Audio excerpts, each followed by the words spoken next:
vocês?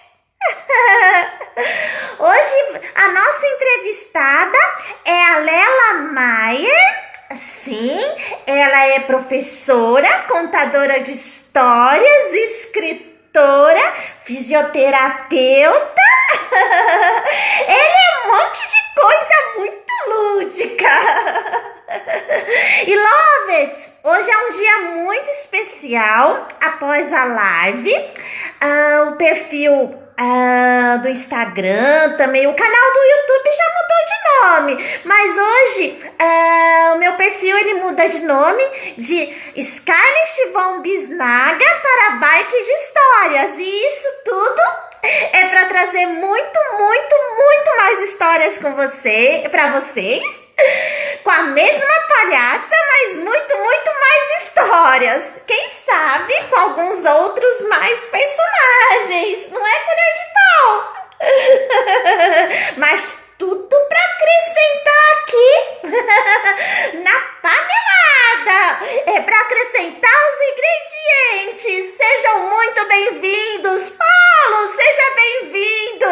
Lela, a nossa entrevistada acabou de chegar.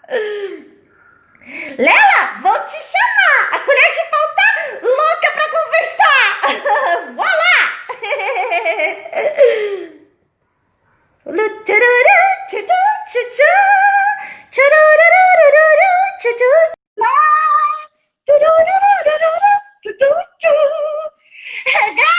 Graciete, bem-vinda.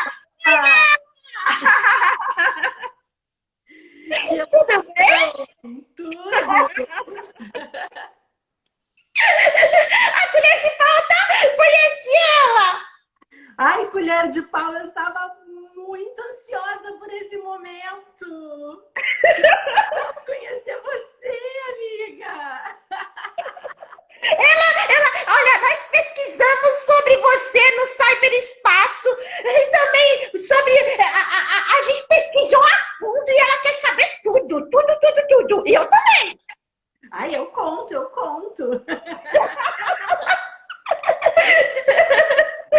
Bem-vinda, Lela! Obrigada, Scarlett. Obrigada, colher de pau. Ela vai te dar um beijinho.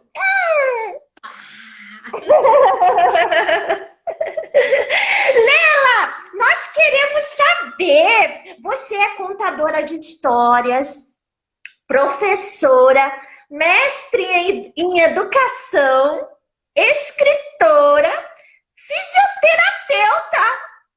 É um monte de coisa. E trabalha também, gosta muito do lúdico. Adoro. Eu acho que tem duas coisas que juntam todas as Lelas. O lúdico e a neurociência. Inclusive a contação de histórias. A neurociência, como é isso? Com a contação de histórias, como se aplica? Pois é, sabe que como eu sou contadora de histórias há 11 anos, profissionalmente. E há um tempo eu dou oficinas também, né, de contação de histórias. E vira e mexe, quando eu tenho que falar da emoção, de memória, acaba que mistura um pouco de todas as Lelas, né? A neurocientista, a contadora de histórias, a pedagoga, a fisioterapeuta. E para mim tudo faz muito sentido. Eu também sou focalizadora de danças circulares sagradas.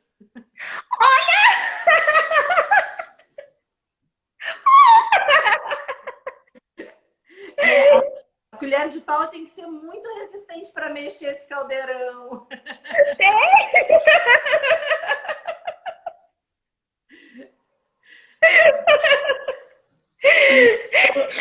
Eu exerço tudo isso junto ao mesmo tempo, na verdade, não, né? E volta e meia, quando eu vou para a escola, as crianças perguntam o que eu mais gosto. Gente, eu não sei, não tenho essa resposta, sabe?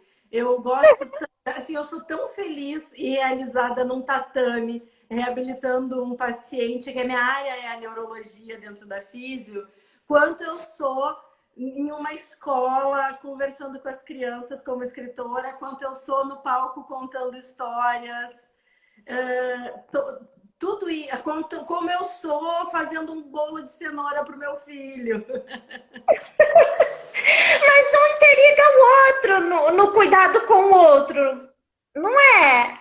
É, é verdade. Acho que o cuidado de si e com o outro é o que né, perpassa também tudo isso.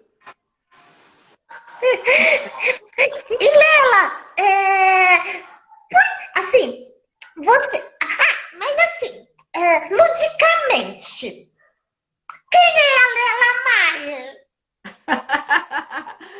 Ai, ludicamente é uma crianceira, eu acho.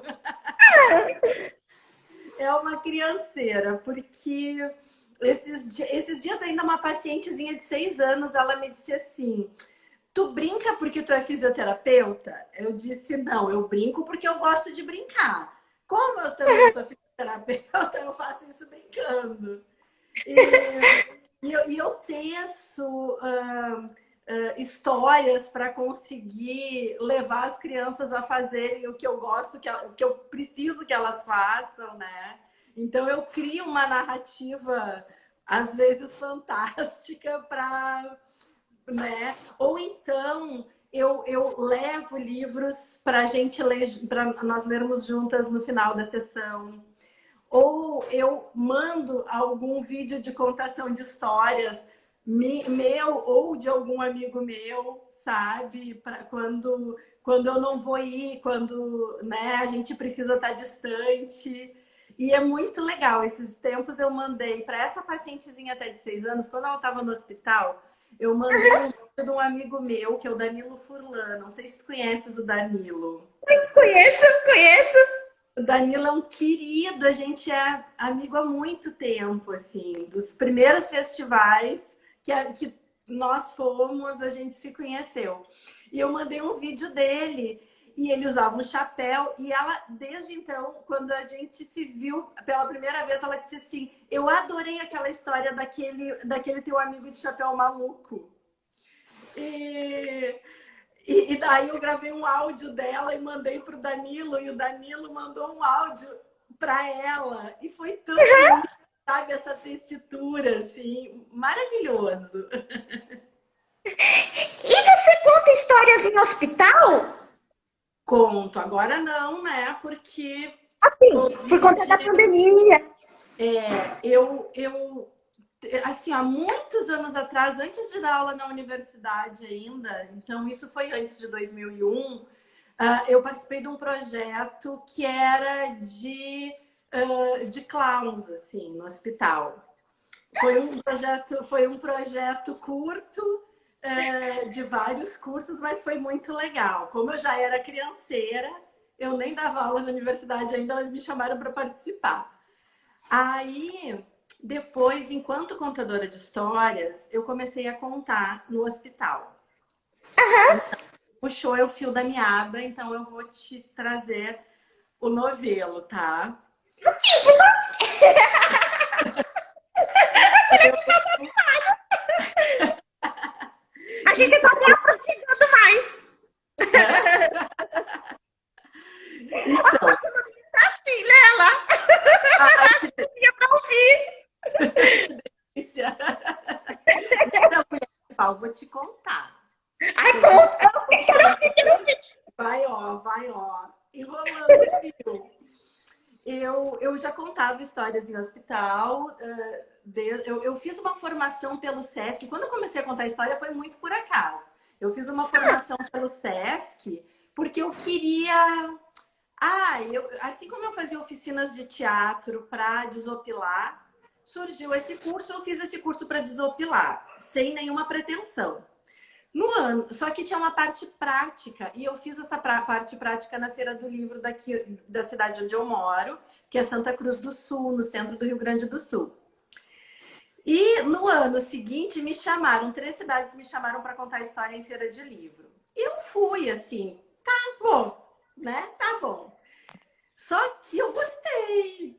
E daí, quando eu gostei, eu disse: bom, se eu vou fazer isso profissionalmente, eu preciso estudar.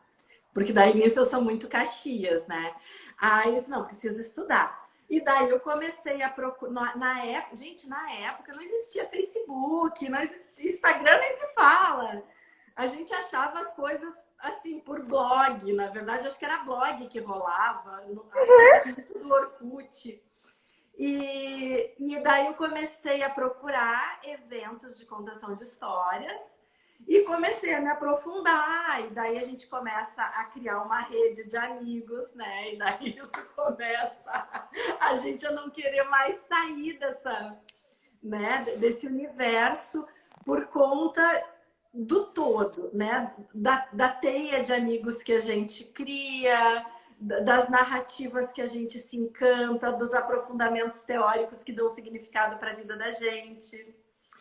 E então, eu comecei a contar histórias em hospital, eu não sei te dizer quando, mas eu ia esporadicamente, porque eu era um profissional da saúde também, né? Sou.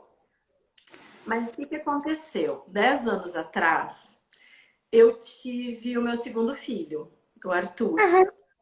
Né? E por aquelas coincidências muito loucas do destino, porque desde os meus 17 anos eu trabalho com neuroreabilitação, o Arthur nasceu com uma lesão encefálica muito extensa e um quadro convulsivo muito grave.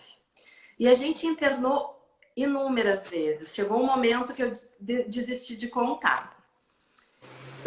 E a última internação dele, há 2 anos atrás, foram 65 dias de internação hospitalar. E se até ali eu já contava histórias no hospital, às vezes por diversão, às vezes porque eu sentia muita necessidade de. Era a minha oração. Quando eu precisava agradecer algo, eu ia no hospital contar histórias. Era o meu jeito de agradecer. Naqueles 65 dias, eu passei dentro do hospital praticamente o tempo inteiro, né? E 65 dias desses, 60 dentro de uma UTI pediátrica, a gente vive muita coisa, né? Com muitas pessoas. E como eu, desde que o Arthur nasceu, eu vivia naquele hospital, eu conhecia muitas pessoas da pediatria e da UTI. Então eu tinha autonomia para ter algumas conversas. E chegou um dia que eu disse assim: olha, gente, eu fico daqui do meu aquário olhando as outras mães e pensando como seria, como eu queria poder dizer para elas como é importante ler para as crianças. Porque o meu aquário era o mais divertido da UTI, porque tinha música 24 horas do dia, tinha playlist, tinha livros, porque eu lia o tempo inteiro para o Arthur, estando ele sedado ou não. Mas eu olhava para aquelas mães, principalmente dos prematurinhos, que não podia dar colo porque eles eram muito, muito pequenos. Gente, tinha criança de meio quilo. Tem noção, mulher de pau, do que é isso? Meio quilo de gentinha? Não dá para dar colo, né? E daí eu ficava pensando, imagina tu não poder dar colo pro teu filho. E eu comecei a construir uma narrativa que para mim fazia muito sentido, que era colo, a gente usa o sentido do tato principalmente, né? Mas a gente tem 5 sentidos. O tato é um deles. E quando eu não podia dar colo pro meu filho por causa de respirador, de alguma situação mais agravada, eu lia muita história para ele.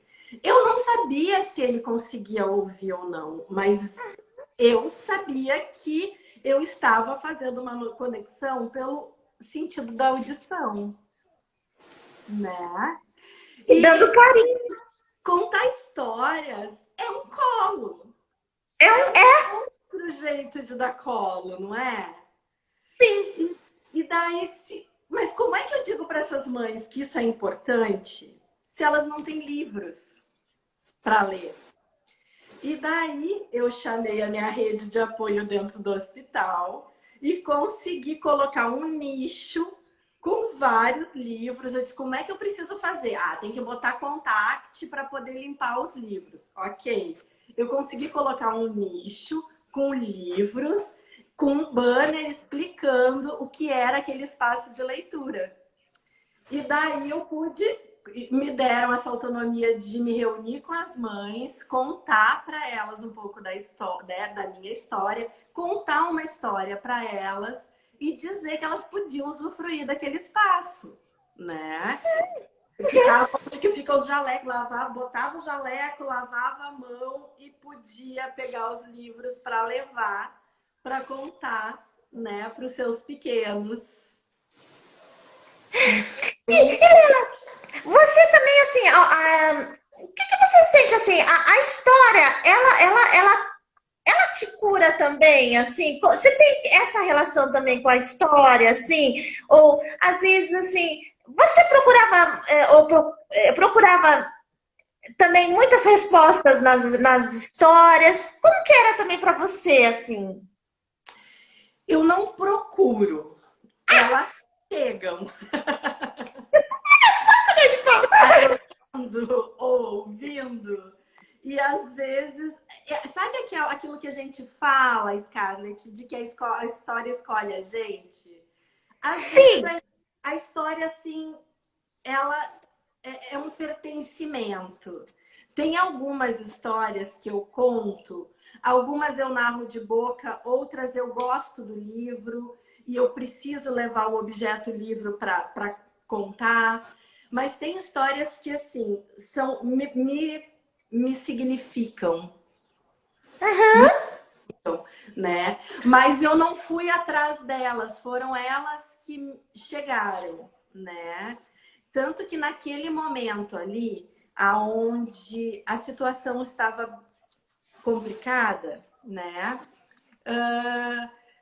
Chegou um momento que eu já tinha lido O Pequeno Príncipe para ele, né? O Arthur estava com 8 anos. E algumas coisas me vieram assim, e eu tive, porque eu faço acordos com o Papai do Céu, né? A gente conversa assim, eu digo, ó, seguinte, eu preciso ler essa história inteira para o meu filho de novo, para gente fazer alguns acordos. Eu preciso desse tempo, me dá esse tempo. E eu trouxe o Pequeno Príncipe, reli todo ele. E na medida em que eu relia a história para ele, eu ia fazendo os acordos que tinham que ser feitos, né? Eu fui construindo uma narrativa que para mim fazia sentido, faz sentido, deu sentido, né? Tanto que a gente não pôde ir para casa com o Arthur. Ele escolheu ir morar no asteroide B612 com o Pequeno Príncipe, né? Isso fazem 2 anos. E foi possível fazer essa transição, né? Eu pensava assim, tá, tudo bem, tem gente que pode achar que eu tô pirando na batatinha, né? Com essa narrativa que eu construí. Mas se tem gente que acha que a gente morre e vai pro paraíso, por que eu não posso achar que o meu filho vai pro asteroide B612? verdade, verdade, é mesmo. Qual é a diferença? Por que não? Então, naquele momento, as histórias elas passaram a ter um outro construto, assim, né? Que é a possibilidade de construir uma narrativa que signifique de tal forma que não me permitisse adoecer, né? Que me permitisse ser feliz no momento mais difícil da minha vida, né? E eu fui muito feliz durante aqueles 65 dias. As pessoas dizem, é difícil, tu só sai para trabalhar. Disse, tá tudo certo.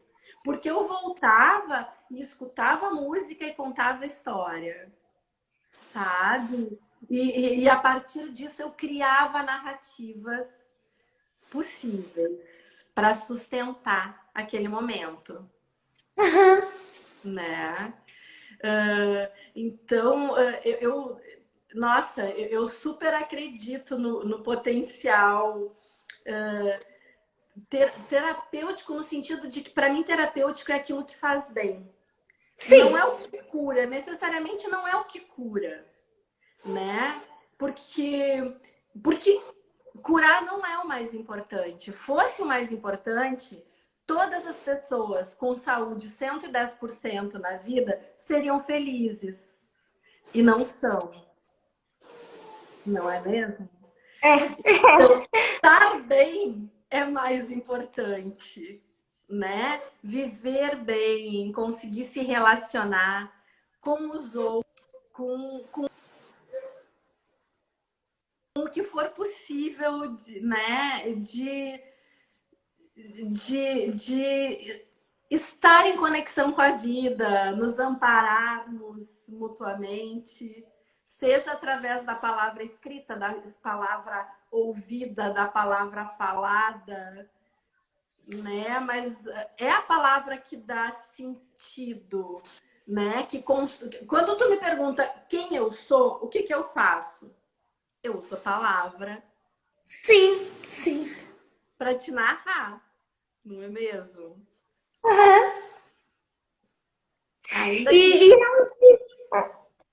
diálogo, não é? É um diálogo. Eu estava lendo até o seu blog, agora há pouco, e aí tem as últimas postagens falando sobre a pandemia, no supermercado, que você gostava muito de ir aos supermercados para encontrar os amigos, mas agora assim fica até com medo, porque a gente não pode abraçar, às vezes não pode nem conversar por muito tempo, fica até com medo de conversar por muito tempo, com medo pelo outro.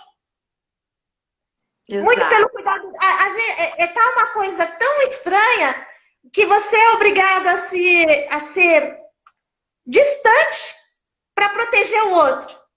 Então, aí você estava falando sobre esse paradoxo. Era um diálogo. Eu estava lendo o seu blog e eu sentia assim, a gente dialogando, trocando ideias. Sim, sim. Então, tanto pela palavra escrita, a oralidade, uma história que você ouve ou que vai ler, é um diálogo com questões internas também da gente. Com É um certeza. diálogo com o outro. Por isso que eu disse, eu não vou atrás da história. Elas me encontram e eu, nossa, elas me tomam assim, né? Me abraçam e ficam, né? E daí ficam, me compõem. Sim. E hoje você conta histórias. Agora você tem um canal, tem no Instagram e tem um canal no YouTube também. Tenho no YouTube e no Instagram, Que é o Lela Ludens. que é o Lela Ludens. No Instagram eu tenho duas páginas. Eu tenho o Lela Ludens, que é em função do espaço que eu estava para abrir na semana que iniciou isso tudo. Então, o Lala Ludens, ele, ainda que tenha muita coisa de contação de histórias e ludicidade, ele é voltado pensando para a área da saúde. E eu tenho o Lela Maier Oficial, que é a contadora de histórias e escritora, né? Sim. Mas é muito difícil separar tudo dos dois. Porque eu tenho, por exemplo, lá no Lela Ludens, eu tenho alguns projetos que são super literários, assim. Eu tenho dois projetos que eu coloquei ali, que é o Lendo Junto e o Lendo-me, que são projetos literários. O Lendo Junto é um projeto de leitura compartilhada. Nós já fizemos três edições. A quarta já era para ter saído, mas eu quis fazer a leitura só com homens e eu não consegui juntar todos os vídeos ainda. Então, foi assim, a gente começou lendo O Pequeno Príncipe. Então, cada dia tinha uma leitora. Na segunda fase foi o Menino do Dedo Verde. E no Menino do Dedo Verde, olha só, vou te contar, colher de pau, tu não vai nem acreditar. Não tinha colher de pau contando. Mas, olha só que doido. Foram 17 profissionais da saúde que trabalham com infância, narrando o Menino do Dedo Verde. Que coisa linda! Então tinha assim, ó, pediatra, nutricionista, fonoaudióloga, terapeuta ocupacional, odontopediatra. Nossa, assim, foram muitos profissionais da saúde, 17 profissionais da saúde, todas mulheres, todas que trabalham com a infância. Então foi muito especial. E a ideia é leitura compartilhada mesmo. É de ler trecho para que as pessoas vejam que todo mundo pode compartilhar a leitura, né? Sim. Todo mundo pode contar histórias. Ah, eu não sei história de cabeça, mas eu posso ler uma história no livro. Mesmo que eu não sei, não preciso ser contadora de histórias para contar para o meu aluno, para o meu paciente ou para o meu filho, né?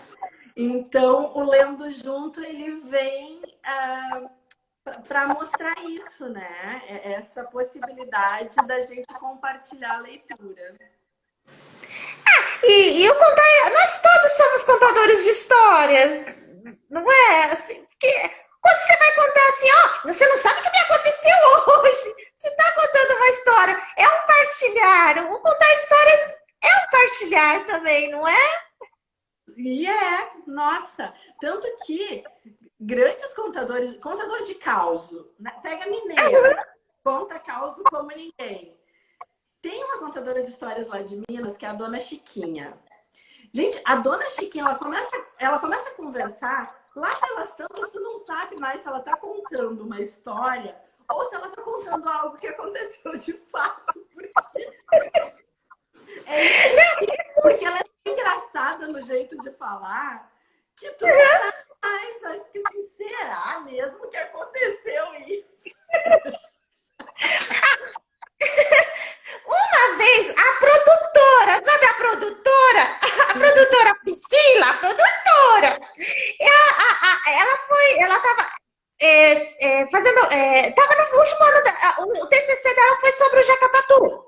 Então ela foi lá para São Luís do Paraitinga conversar com o Geraldo Tartaruga. E aí ele falando sobre saci, sobre mula sem cabeça e tudo mais. E aí ele ia falando de um tal jeito, ele me disse, existe, porque existe, eu já vi, ó.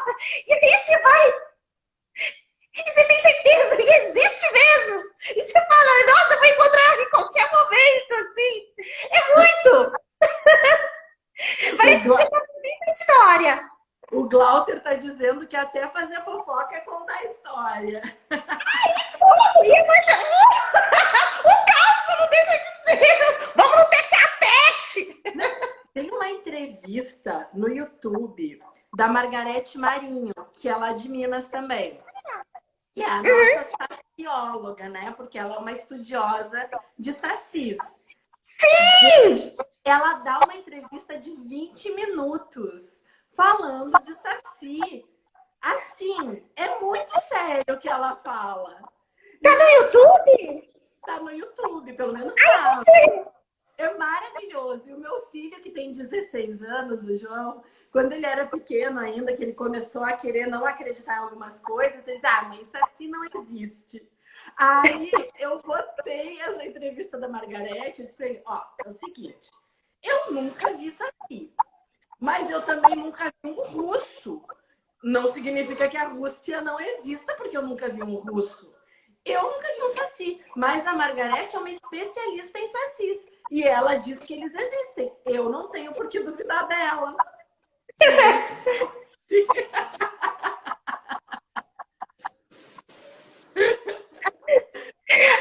Ficou muito, muito mexido. Não, não é muito assim. O Geraldo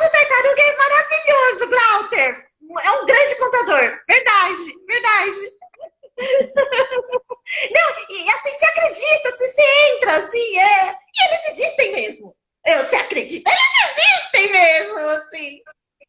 Eu disse, ó, se tudo que eu não conheço, eu acho que não existe, né?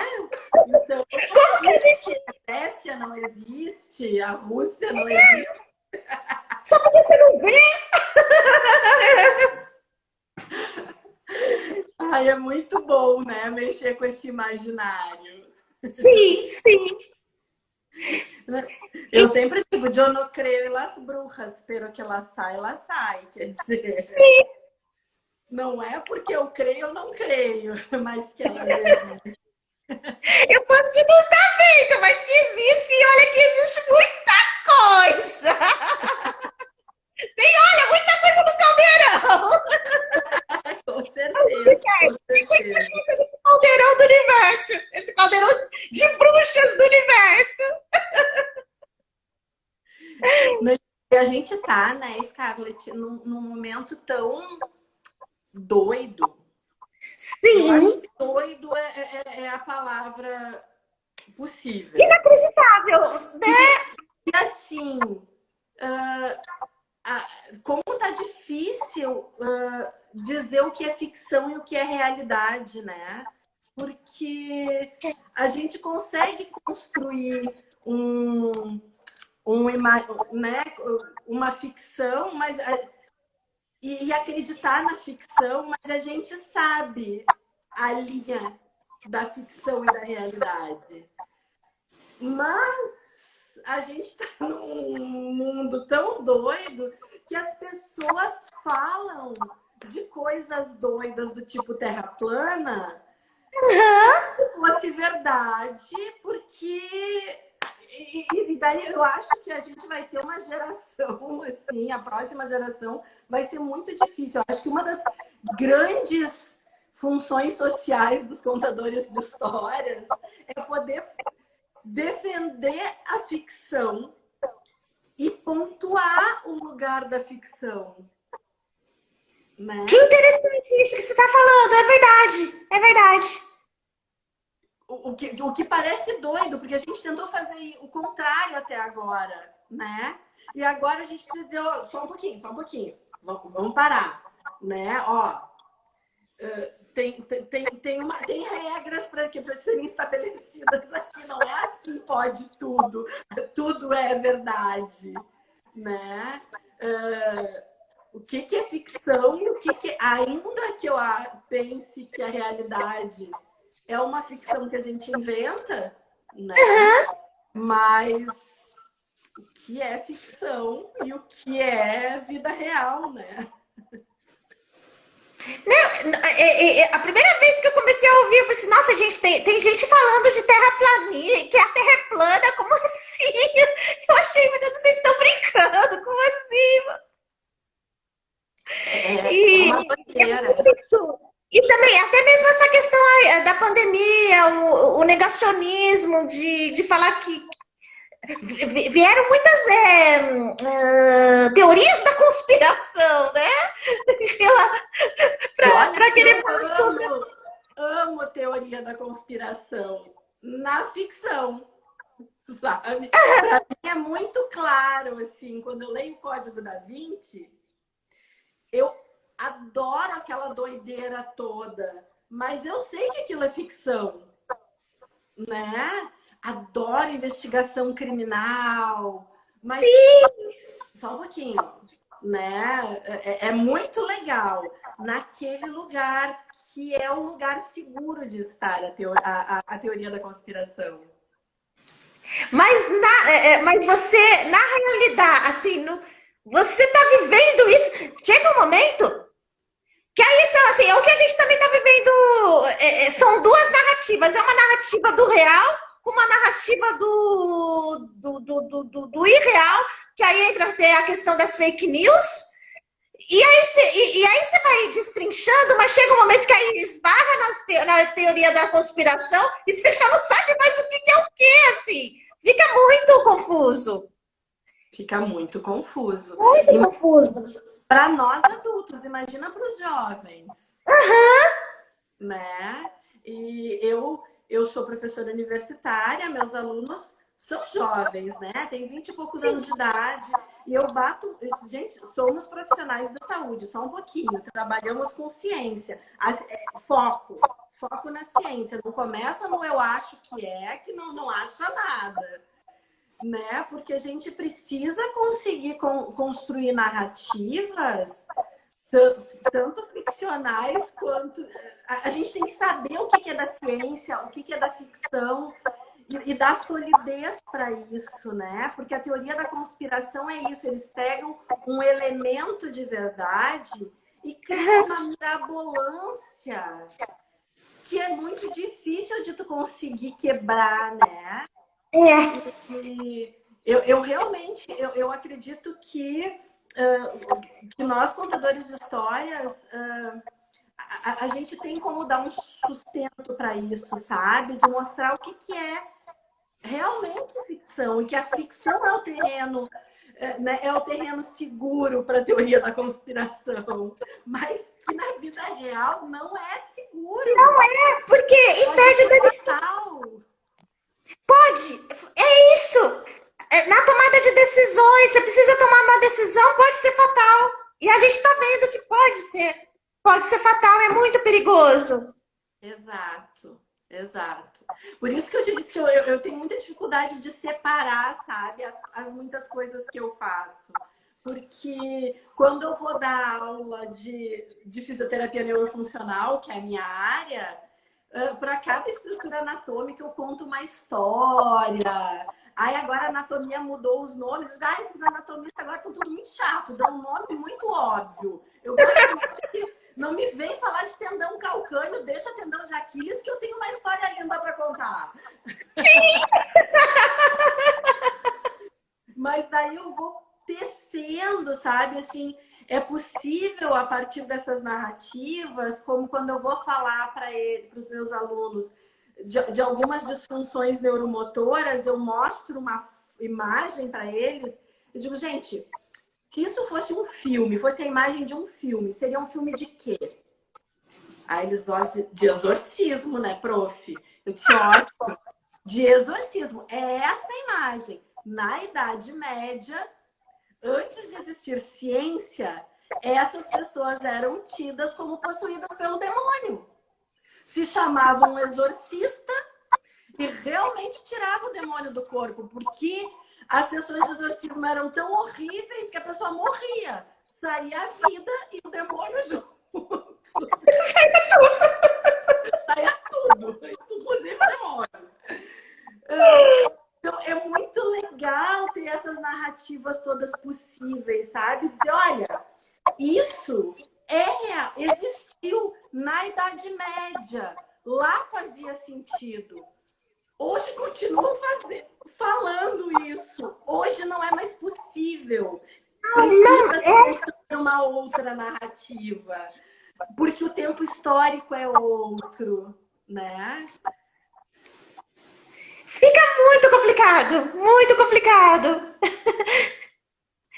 Mas a ficção, ela serve mesmo para isso, para a gente, sair, dar um respiro. Para a ficção é bom. É o lugar do e se? E se acontecesse isso? E se fosse dessa forma? E se o Saci estivesse aqui tomando um cafezinho? E se, né? Aí sim! É bem isso, é o respiro, né? É a possibilidade de viver realmente. Eu viver um outro momento, é isso, estamos em casa nos cuidando, é o momento de eu poder viajar. Eu posso viajar, eu posso ir para outro lugar, eu posso conhecer outros sabores, eu posso conhecer outras pessoas de forma segura. E pode ir para outros tempos, você pode ir para o passado, pode ir para o Total, futuro. total. De forma segura. Sim. Isso é fascinante! É, né? É maravilhoso, é maravilhoso. Somos suspeitas, né?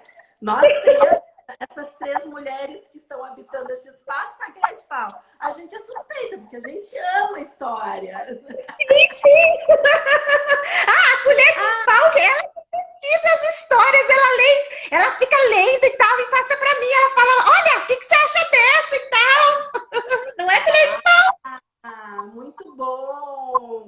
ela é uma mediadora de leitura. Se mete em tudo! Eu preciso dizer uma coisa. Para a colher de pau. Ai, desculpa, Scarlett, mas é assim, ó. Assim, eu tenho um amigo, tu conhece? Eu não sei se vocês conhecem o Leandro Pedro, o pessoal daí Contei, lá do Rio de Janeiro. Ai, Isso! então vocês procurem no Insta, pessoal. É I com H. I-H, Contei. A colher de pau vai se dar super bem, eu acho, com uma amiga minha que tem lá na Contei, que é a Tiffany. A Tiffany é uma amiga muito louca. E eu mandei um presente para a Tiffany. Não mandei para o Leandro Pedro, eu mandei para a Tiffany. Então, eu quero mandar um presente, 2, na verdade, para a colher de pau. Então, depois a gente vai trocar endereço para me mandar, certo? Mas a colher de pau, vai com dedicatória para a colher de pau. Vou mostrar os dois. Eu tô com ciúmes! Tá, eu mando algum presentinho para ti também, tá, Scarlett? Mas esse é a colher de pau. Colher de pau, você arrasa, menina! Pronto, plantei a semente da discórdia nesta casa. Nós somos separados! Mas com a colher de pau, ela te indica leituras, pelo jeito ela é bem parceira, ela vai te emprestar. Super parceira, super parceira! Eu vou mandar para vocês duas, para não dar briga. Tá? Esse daqui foi o meu primeiro livro infantil, voo solo. Ele se chama Não Grita Tião, é o nome da história. E a história de um menino muito gritão. Essa história nasceu de boca, contando para as crianças pequenas nas ENEIs. Que lindo! Eu queria brincar com uma música que a minha mãe cantava para mim quando eu era pequena. E daí eu pensava, mas eu sou contadora de histórias, eu não posso chegar aqui cantando só. Aí eu comecei a inventar uma história de boca para brincar com a música. Depois de um tempo, eu comecei a escrever essa história em verso. E daí eu levei um bom tempo até mostrar para alguém. E, nossa, essa história aqui, as crianças, eu acho que elas se identificam porque elas são todas meio te amo, assim. E esse daqui, que é o meu segundo livro infantil, A Saia da Carolina é uma música folclórica do folclore da Galícia, na Espanha, que é da região de Compostela. E eu sou apaixonada, eu sou bisneta de galego. Se vocês verem, a roupa não parece uma roupa típica portuguesa, do folclore português? Sim! Porque as roupas típicas lá são assim. Então, eu brinco com essa música, amo essa música de paixão. Então, eu criei toda uma narrativa para brincar com a música. Só que nessa narrativa, que também é em verso, eu trago elementos da geografia, do folclore. E daí eu cuidei para mostrar para a ilustradora, mandava muito vídeos para ela, para dizer, olha, lá as mulheres tocam pandeiro, não tocam castanhola. Lá elas não usam vestido de renda, elas usam esse tipo de roupa folclórica. Então a gente foi construindo, honrando o folclore e a língua galega. As palavras que tem em espanhol são todas em galego. Que lindo! Ai, a gente vai amar! Obrigada! Depois da lua de ontem, que a Mayra, minha prima, ela quer saber como que faz para comprar um livro. Ai, pode entrar em contato comigo pelo Instagram mesmo. É só uma mensagem, que daí a gente combina e eu coloco no correio. A live, ela fica gravada, vai ficar gravada no meu feed e eu coloco marcação pro teu Instagram. Ótimo, Dos ótimo. dois, dos dois Instagrams, para as pessoas entrarem em contato com você e também te seguirem. Claro, Quem, claro. que aqui tem das duas partes, né? Tem das duas. Tem o pessoal da minha turma vem da gente, tem o pessoal da tua turma vem da gente. Vamos unir tudo! Dessa teia se ampliar e se fortalecer também, né? Sim, sim. A minha prima aqui. Um beijo, prima. A Mari é poeta também. Ah, E o livro, ela lançou um livro chamado Depois da Lua de Ontem. Lançou faz agora um ano em agosto. Lançou pela Patuá. que legal, que legal. Eu tô louca para escrever outros contos da Galícia, mas eu tenho muito cuidado, assim. Eu sou muito apaixonada pelo folclore de lá. Então eu tenho muito esse cuidado, assim, da língua, das caracterizações.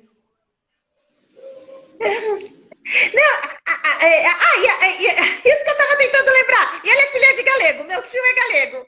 Ela é filha de galego. Isso eu Sério? estava nessa dúvida. Eu estava nessa dúvida.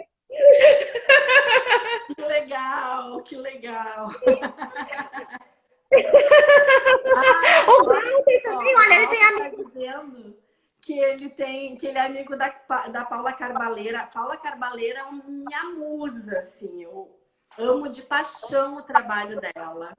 E ela é atriz, escritora, contadora de histórias. E o Pavi Pavós também, eu sigo o trabalho deles. Não, eu sou cheia de... Tanto que quando eu preciso saber assim, como é que escreve essa palavra em galego, eu tenho alguns atores e alguns contadores de histórias que são da minha rede de apoio, assim, eu mando mensagem para me sentir mais segura, assim. Depois você passa, eu ia até marcar aqui. Eles eu não conheço, você passa. E aí eu posso colocar. Eu vou colocar as referências na live gravada. Passo sim. E Lela, você tem uma história para contar pra gente? Tenho história para contar. Deixa eu ver. Quanto tempo a gente tem para mim ver o tamanho da história? Acho que a gente tem pouquinho tempo, né? Passa muito rápido. Muito Tem 10 rápido.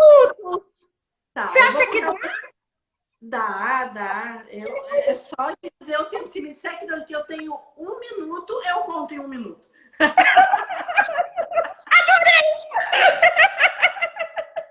Verdade, verdade. Isso, colher de pau. A colher de pau falou que eu tenho que ser assim, que ela falou que eu me estendo muito nas histórias. Me Ai, entregando colher... aqui ao vivo. O que é isso? Ai, colher de pau, não pode ser assim. Ai, deixa eu mandar um beijo pro Giovanni, que entrou, que o Giovanni é meu colega de magistério. A gente fez magistério juntos há algumas décadas atrás. Legal. Então, olha só, eu sei várias histórias, mas eu vou contar uma mais curtinha então, porque eu tenho duas mais compridas, que são histórias que eu conto mais para a infância, mas eu vou contar essa, eu vou te dizer por quê. Ano passado, eu estava no Festival de Contadores de Histórias de Ponta Grossa, no Paraná. E quando eu fui contar de noite, que o público era principalmente os contadores de histórias, eu estava muito nervosa que história que eu contava. E o Carlinhos, que é um contador de histórias lá de Curitiba, Carlinhos disse assim para mim: conta a história que tu quer que a gente ouça. E aquilo bateu muito forte, assim, sabe? Tá, então eu sei. É uma história que provavelmente vocês já conhecem, tem várias versões. mas essa que eu vou contar é a que está nesse livro aqui, O Dom da História, da Clarissa Pinkola Estés. Sim, é maravilhosa! Já sei essa história, Clarissa. Da última live vocês falaram um pouco dela. E eu vou contar a versão que está aqui, certo? Sim, Mas sim. existem várias outras versões. E diz assim: estava o amado Baal Shem Tov em seu leito de morte. Foi então que ele chamou os seus discípulos e disse: todos vocês vivemos anos juntos. Todos conhecem o local sagrado da floresta. Conhecem também o modo correto de acender a fogueira sagrada. E conhecem a oração. Quando eu partir, todos os dias, reúnam-se no local sagrado, acendam a fogueira assim como eu lhes ensinei e façam a oração. Que neste momento, Deus e os bons espíritos da floresta virão. Depois da partida do amado Baal Shem Tov, a primeira geração todos os dias se reunia no local sagrado exato que ele havia indicado. Acendiam a fogueira metodicamente assim como ele havia lhes ensinado e faziam a oração. E naquele momento, Deus e os bons espíritos da floresta sempre vinham. A segunda geração já não lembrava exatamente onde era o local sagrado da floresta, mas ainda lembravam o modo correto de acender a fogueira e também lembravam da oração. Por isso, todos os dias, ao entardecer, eles se reuniam num local qualquer da floresta. Acendiam a fogueira assim como o amado Baal Shem Tov havia lhes ensinado e faziam a oração. E naquele instante, Deus e os bons espíritos da floresta se faziam presentes. A terceira geração, assim como a segunda, já não lembrava o local exato onde deveriam se encontrar na floresta. E já haviam esquecido também do modo como o amado Baal Shem Tov havia ensinado a acender a fogueira sagrada. Mas lembravam da oração. Por isso, todos os dias, eles se reuniam num local qualquer da floresta, acendiam a fogueira assim como eles lembravam e faziam a oração. E naquele momento, Deus e os bons espíritos da floresta se faziam presentes. A quarta geração, assim como as anteriores, já não lembrava o local exato da floresta onde deveriam se encontrar, tampouco o modo como o amado Baal Shem Tov havia ensinado a acender a fogueira. Só que já haviam esquecido também da oração. Ainda assim, eles sabiam da importância do encontro. Por isso, todos os dias ao entardecer, eles se encontravam no local qualquer da floresta. Acendiam a fogueira apenas para se reunirem no entorno dela. E, por já não lembrarem mais da oração, contavam história. E por estarem juntos naquele instante, Deus e os bons espíritos da floresta ainda se faziam presentes. Contam os descendentes desses discípulos que todas as vezes que um grupo de pessoas se reúne, seja em volta da fogueira, em torno de uma sala de aula ou numa live pelo Instagram, e essa história é contada, Deus e os bons espíritos da floresta se fazem presente entre nós. Assim narra o amado Baal Shem Tov, Clarissa Pinkola Estés. Que lindo!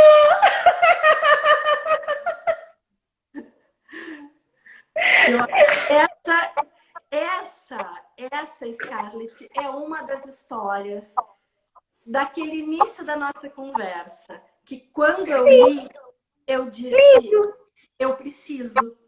Só que eu vou contar para vocês que eu levei anos para conseguir contar a história, porque toda vez que eu lia, eu chorava mas eu chorava tanto.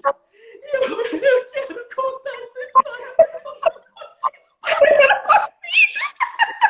Eu levei anos lendo essa história até que eu conseguisse assimilar ela e contar sem desabar, porque eu ficava destruída toda vez que eu li essa história, de tão profunda que ela me era.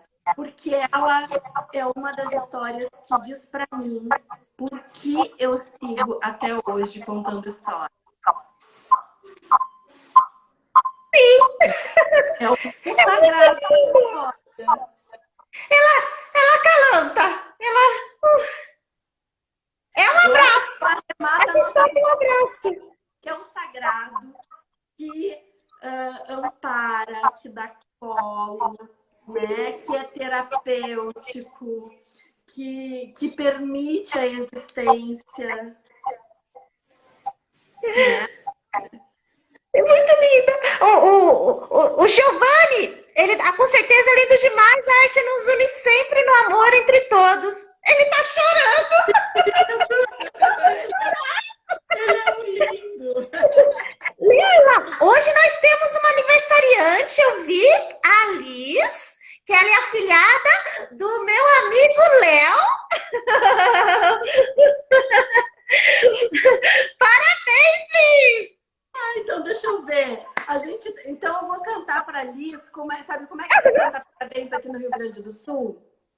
Posso cantar parabéns gaúcho para ela? Aí, ó, falta, acho que tem uns 2 minutos, a gente encerra com a música. Beleza. Parabéns, saúde, felicidade, que tu colha sempre, todo dia, paz e alegria na lavoura da amizade.